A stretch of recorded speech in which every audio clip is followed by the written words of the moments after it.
Once upon a time, in the kingdom of Eldoria, there was a mysterious mountain that sparkled in the sunlight like a giant crystal. The mountain, known as the Glass Mountain, was said to be enchanted and impenetrable, with steep, translucent sides that no one could climb. According to legend, at the very top of the mountain lay a palace made entirely of shimmering glass, hidden from mortal eyes. It was whispered that a lost princess, Princess Seraphina, was trapped inside the palace, cursed to remain there until a hero brave enough and pure of heart could rescue her. Many knights, adventurers, and dreamers had tried to conquer the Glass Mountain, but all had failed.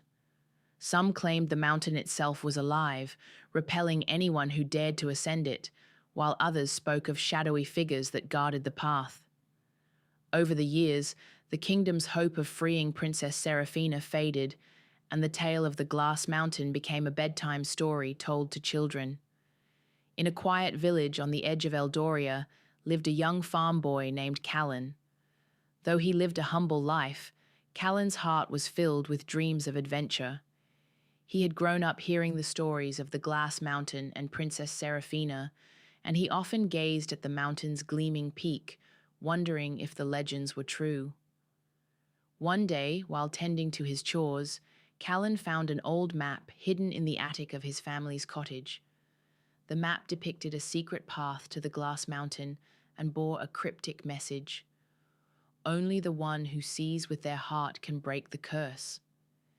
Intrigued, Callan showed the map to his grandmother, who had raised him.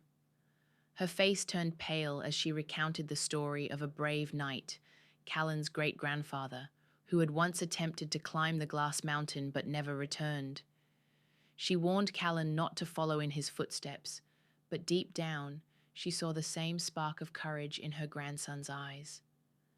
That night, as the moonlight bathed the village, Callan made a decision.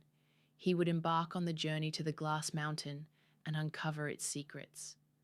With nothing but his map, a satchel of supplies, and a locket containing a picture of his late parents, Callan set out on his quest. The journey to the mountain was treacherous, filled with dense forests, roaring rivers, and strange, glowing creatures that seemed to watch him from the shadows.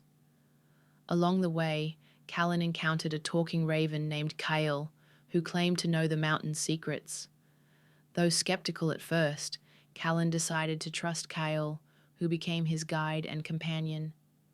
As they neared the Glass Mountain, Callan began to feel an invisible force pulling at him, as if the mountain itself was testing his resolve. With Kyle's guidance, he reached the mountain's base, where he discovered an ancient inscription carved into the glass. "Only the worthy may ascend. Prove your heart, and the path will reveal itself." Callan's journey had only just begun. The base of the Glass Mountain was as smooth and reflective as a mirror, showing Callan's reflection more clearly than water. Kale perched on his shoulder, his sharp eyes scanning the surroundings. "This is where many have turned back," the raven said. "Are you sure you're ready?" Callan nodded, his determination unwavering. As he placed his hand on the glass, the inscription began to glow, and a hidden doorway appeared before him.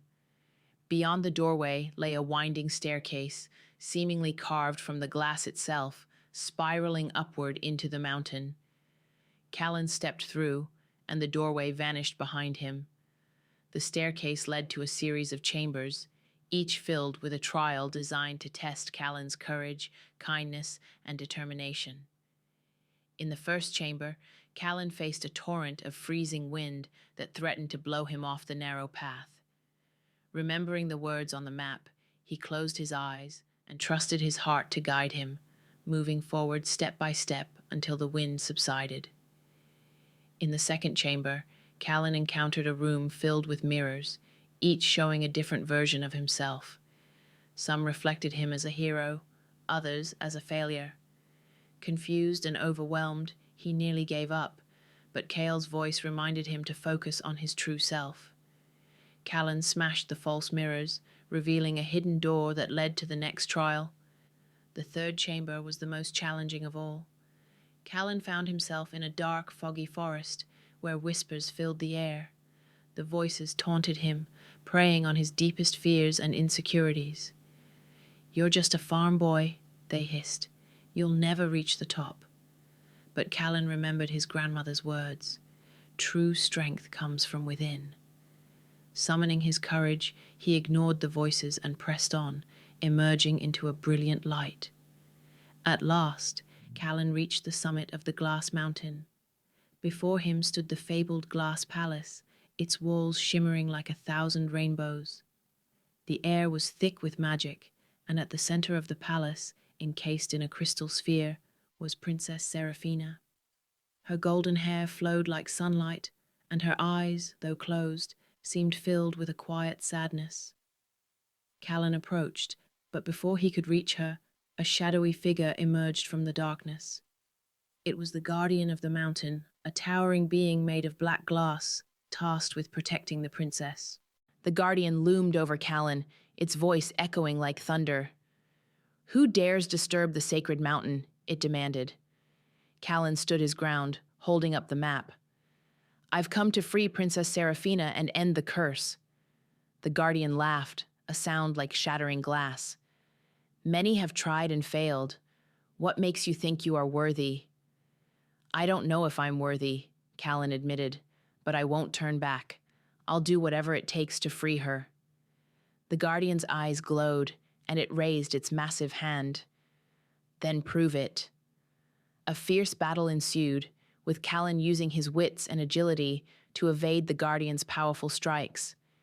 He noticed that the guardian hesitated whenever he showed kindness or bravery, as if it were testing him. Finally, Callan dropped his weapon and approached the guardian with open hands. "I don't want to fight," he said. "If freeing the princess means sacrificing myself, so be it." The guardian paused, its form flickering. "You have passed the final test," it said, before dissolving into light. The crystal sphere around Princess Seraphina shattered, and her eyes opened, glowing with gratitude. "Thank you, brave one," she said, her voice like music. "You have freed me from my curse." As the palace began to crumble, Callan and Seraphina escaped down a hidden path revealed by the guardian's light. The mountain shimmered one final time before fading into the mist, leaving no trace of its existence. Back in Eldoria, Princess Seraphina was welcomed as a hero, and Callan was celebrated for his bravery. But Callan chose to return to his village, where he lived a simple, happy life, forever changed by his journey. The legend of the Glass Mountain became a story of hope and courage, inspiring generations to come.